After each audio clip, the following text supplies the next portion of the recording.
Morning everyone, girls, guys. Just want to say, hope you're well, and I'll do a quick little story this morning. Haven't been doing that much recently, as I'm just waiting to move back up to London, so I've got something in the pipeline there, and hopefully that'll be happening in the next couple of months, I hope. But the story, as I've told you before, when I was in that life of crime, I was a prolific criminal. So when I was in prison, the years that I was in prison, a lot of my friends used to come and visit me, as well as relatives and friends, bring me stuff. Friends would bring me stuff on a visit, and what would happen, periods that I was out of prison, I'd return the favour and go and visit them, so to speak, and this is what the story's about today. It's over 10 years ago this happened, and it's not a good ending, but I'll go through it with you. What you got to remember is when you're on the prison grounds, the prison estate, that is their estate, so if you're stopped by the screws, prison officers, as soon as you get onto prison property, the grounds outside the prison, the visitor centre, they can basically stop you and search you and all that sort of stuff as though they were the police, because you are on prison grounds. But like I say, this was quite a long time ago, and what it was, me and a very good friend of mine, and I'm friends with the whole family really, and have been since we were teenagers. He was out, he'd just done a 7, but his brother was still in there. His brother was doing a 4 or 5, I think. So this was just after I'd gone to live in Spain for a couple of years, or maybe when I just got back. I can't really remember because, from all the drugs that I've done, has left me with a lot of brain fog over the years.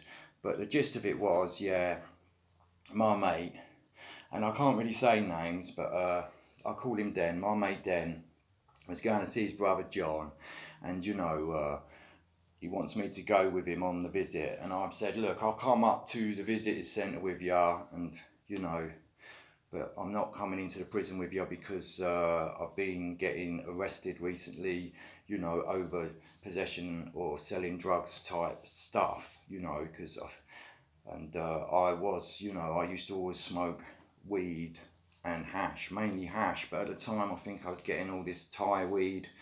This is all before the skunk was big, but skunk was out, or it might have been skunk weed, and you know how much that smells. Sometimes if you're in the drugs trade, with class A drugs, you don't want the smell of skunk weed around, because it's going to hot you up for whatever business you're involved in, if it's, class A powders, and they don't have that smell while they're just sitting there, whereas weed does, it stinks. So at the time, he's going up there. He's not taking his brother a bit of weed. He's just taking him, a bit of brown, a bit of gear, which obviously a dog would smell if it was a certain amount. A well-trained dog would smell that, even not if it was hidden on your body inside a body cavity. They wouldn't, especially a small amount.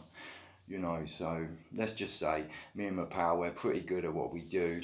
But this day, we've gone up, the visits are at 2 o'clock at Highdown, and we've gone to go onto the road that goes up into the prison, the main road into the prison complex. And to go up this road is the only way. There's only one road in, and that's the way to the visitor centre. But as we were going up there, and we were walking, because we only live up the road there in Sutton, we see a police car and a van.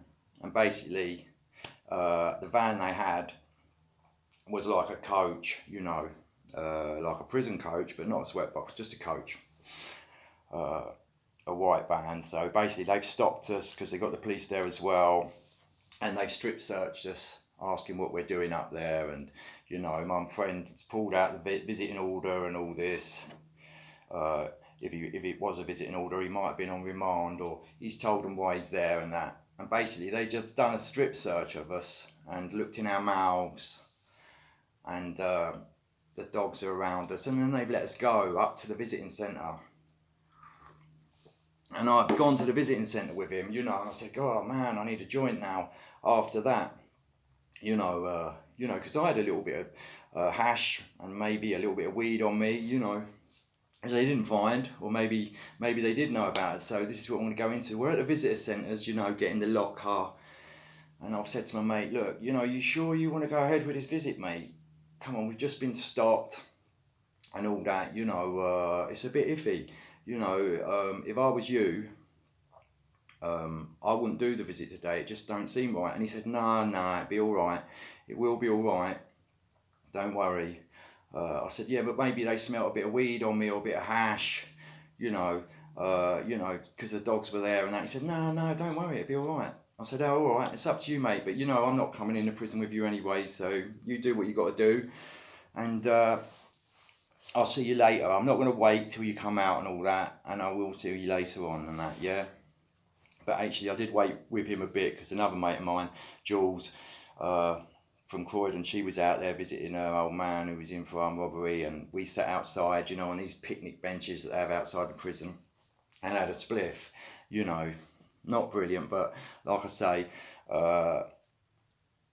Den had gone off and gone into the prison by this time anyway, and so basically I had a spliff with her and then went home, which was a stroll, only a walk home down the Brighton Road back towards London. So yeah.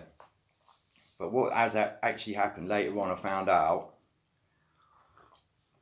Darren didn't come back later. Den didn't come back later because what happened, he'd gone on the visit, and I was right. All the screws had jumped on him as he was trying to pass a bag of brown over, it was only like 0.5 gram or something, maybe a bit more, maybe a bit less, I can't even remember. And obviously they've all got jumped, and they've nicked John and Den, and basically my mate for that, he ended up getting a 4, I think, or it might have been a 3, I can't remember. So he just come out from a 7, and then he's visiting his brother, and then he's got another 3 on top of that for that little bit of gear, which is, it's really extreme. But looking back, he said to me, yeah, you was probably right. We was probably both a little bit on top, where we both been smoking weed, and do you know what I mean? They probably smell it on us and thought, we'll have an extra watch of those guys. But we was already well known to them anyway, so But just a quick one there, guys, just to let you know that the screws do that. They do put out searches of visitors before you even enter the prison visiting centres, So yeah. Just a quick one. I hope you're all well, and just want to get back into a regular routine of uploading and stuff. So yeah, have a good day, people, and a good week, and I'll speak to you all soon. Thanks.